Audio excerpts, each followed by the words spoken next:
So, hello guys, and welcome to another episode of Question Block. And last week I asked, what is your favorite eShop exclusive Nintendo game? So, yeah, this also includes the DSi shop as well as the Wii shop on top of the 3DS, Wii U, and Switch eShops.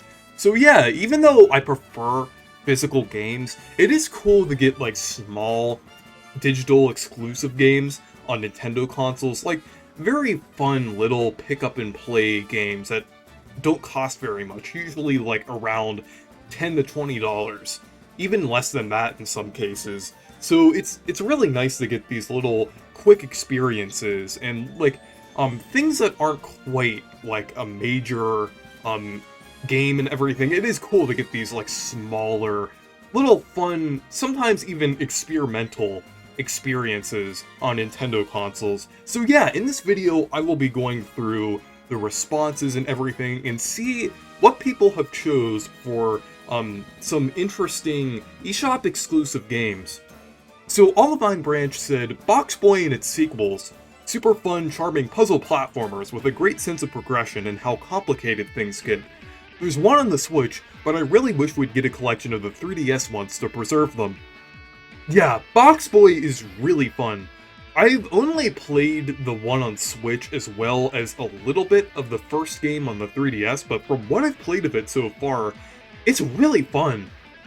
And I really hope they do more with it. I know there are a few games already, but it would be cool to get like another sequel on Switch and everything, since it has been a few years, like 2019, since we got the last one, and I doubt HAL Laboratory is going to do much with Kirby over the next couple years, just due to the huge 30th anniversary that they had for Kirby, and they also developed Box Boy, so it would be cool in that gap, that like inevitable gap between Kirby games, which probably won't be too long, but it would be cool to see like another Box Boy game like in between that.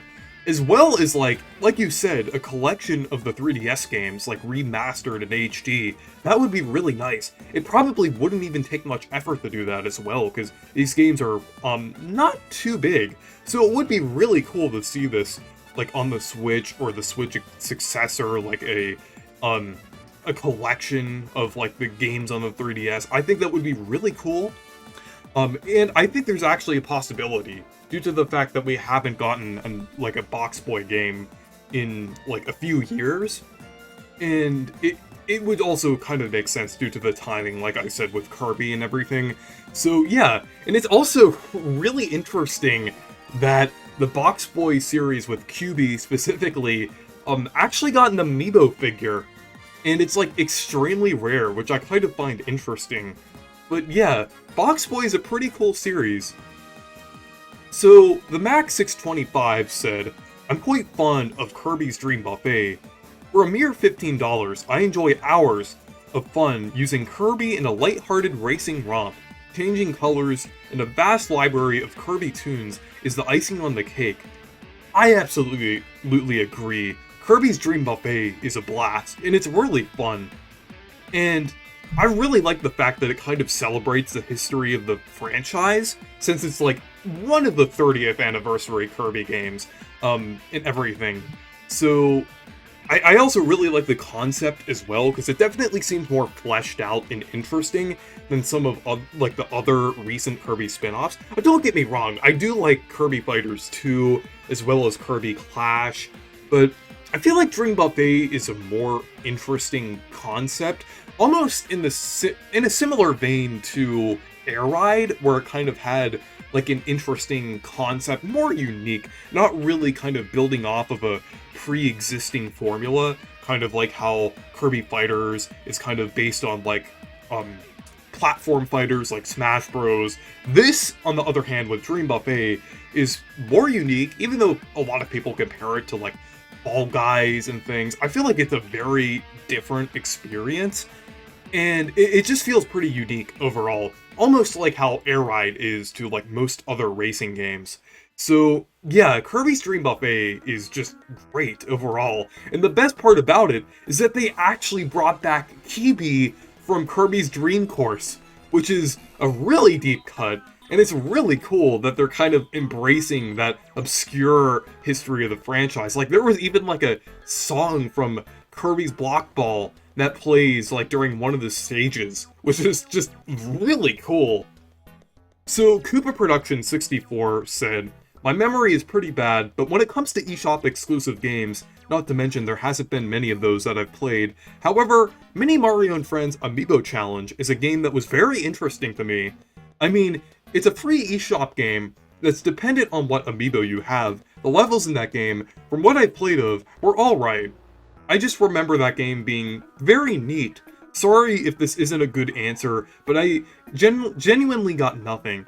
I just wanted to mention the existence of that game." Oh no, it's fine. This is Mini Mario and Friends Amiibo Challenge is fascinating, actually. Even though, like, as a game itself, it's nothing super special, but it's just, like, really interesting to look back on. And it kind of goes to show how experimental the Mario vs. Donkey Kong series can be sometimes, even though it is known for being extremely iterative. At the same time, like, with how they present the games and how they release these games is just really weird and just really interesting overall. But honestly, I would say Mini Mario and Friends Amiibo Challenge is definitely one of the better Lemmings style, like, Mario vs. Donkey Kong games, just due to, like, the different level styles and, like, the thing with the different characters and everything. That does make it a little more interesting than things like Tipping Stars, which was just extremely generic. So there at least was some personality and some, like, interesting things behind this game and everything. I actually got it, like, I downloaded it before it even, like, officially released on the eShop, because they were doing, like, this thing with retailers, where they, like, released the game early for a limited time, and they had, like, flyers at places. I remember seeing it at Target, and I thought it was, like, really interesting, because they, like, provided the download code for both, like, the Wii U version and the 3DS.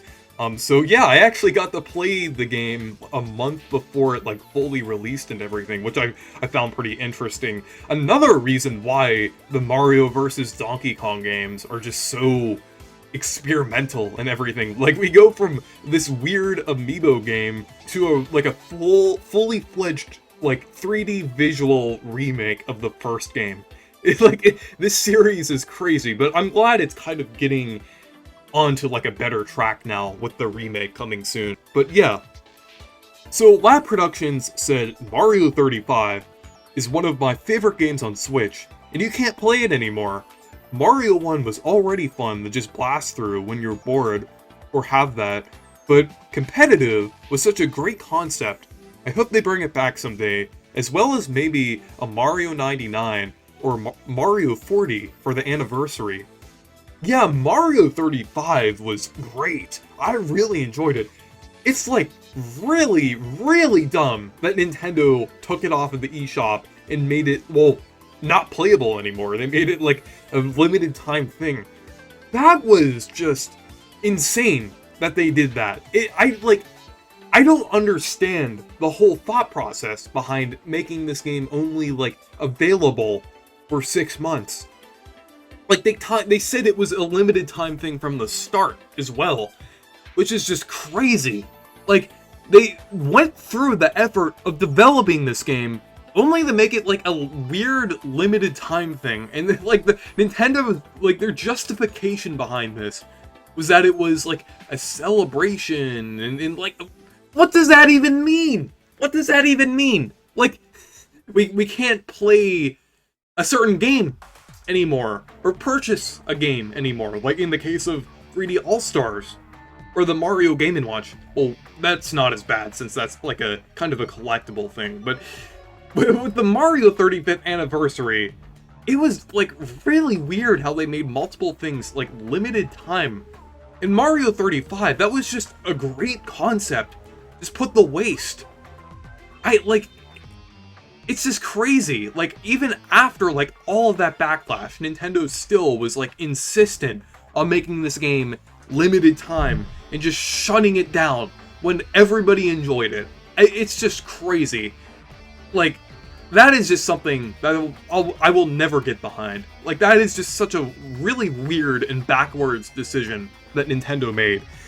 And I'm kind of glad that they haven't been doing like anything that egregious with, like, in terms of like decisions on for certain games on the Switch. They haven't been doing the limited time releases anymore. They haven't been, well, when it comes to 99 games, I guess the Pac-Man 35 thing they did, or they are shutting down.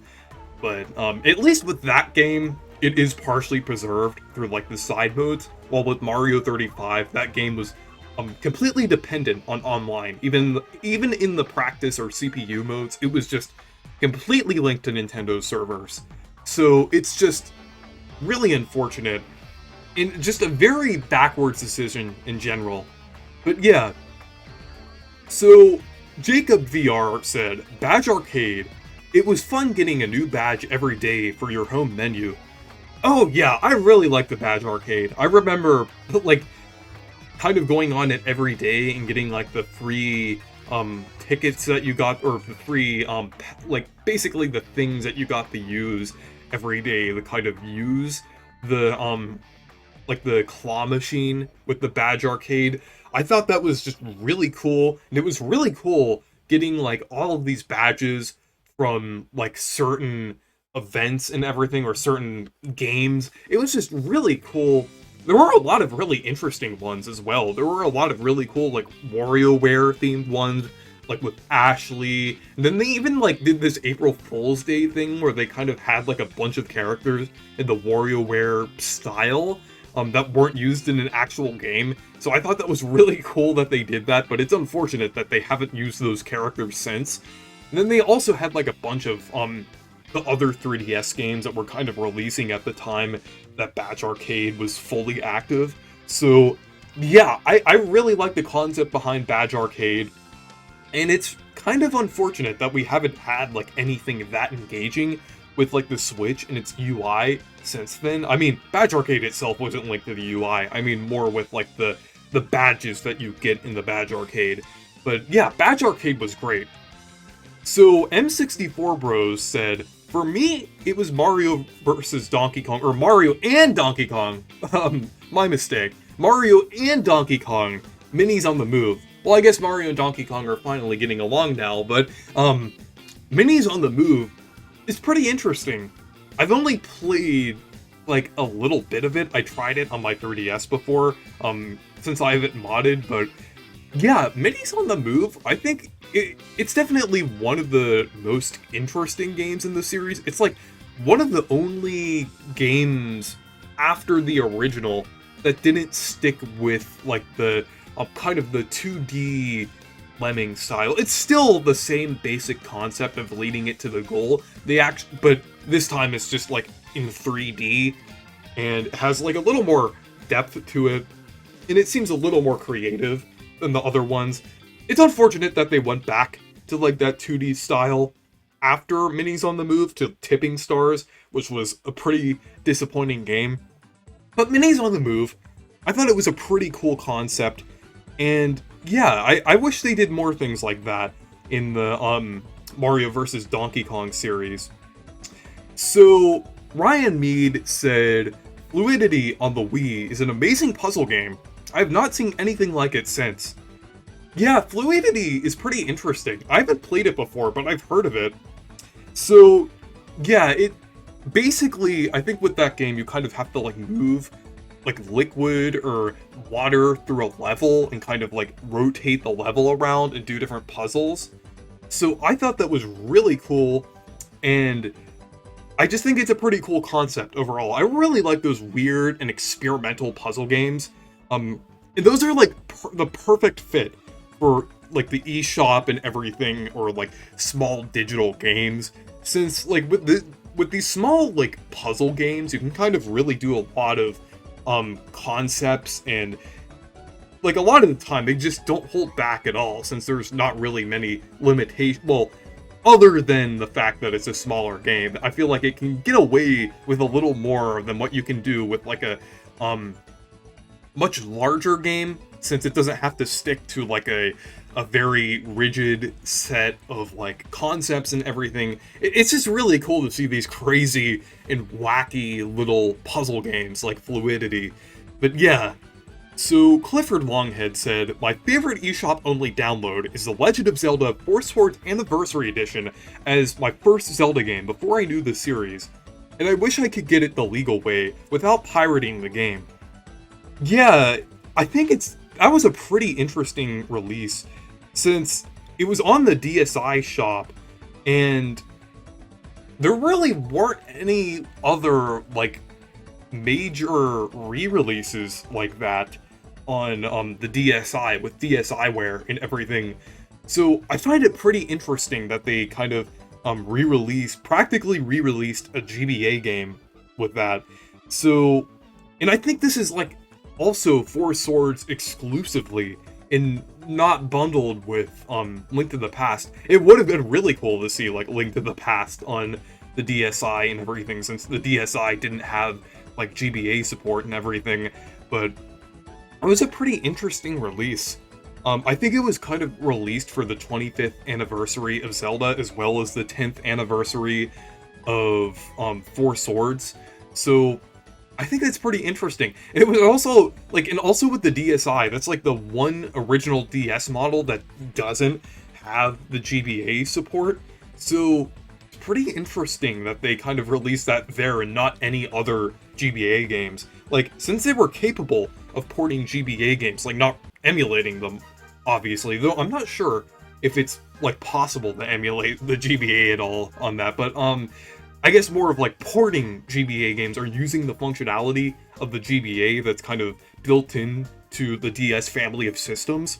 So it would have been cool to see like more GBA games on the DS, or like Game Boy games as well. I mean, obviously we did get like original Game Boy games with the Virtual Console on the 3DS, but back then it would have been cool, like on the DSi, if they actually had like some kind of Virtual Console then on that console. Well, aside from the fact, like, it wouldn't be using emulation and would just be straight up ports for the GBA game, like for the GBA games and everything, it would have been pretty cool to see like more GBA games there. But Four Swords Anniversary Edition is pretty interesting. So yeah, anyways, the next question is, what are some new features that you would like to see in the Paper Mario The Thousand Year Door remake? Let me know down in the comments. So anyways, thank you guys for watching this video. Make sure to leave a like and subscribe for more, and make sure to check out my Discord server and Twitter if you want to. Goodbye!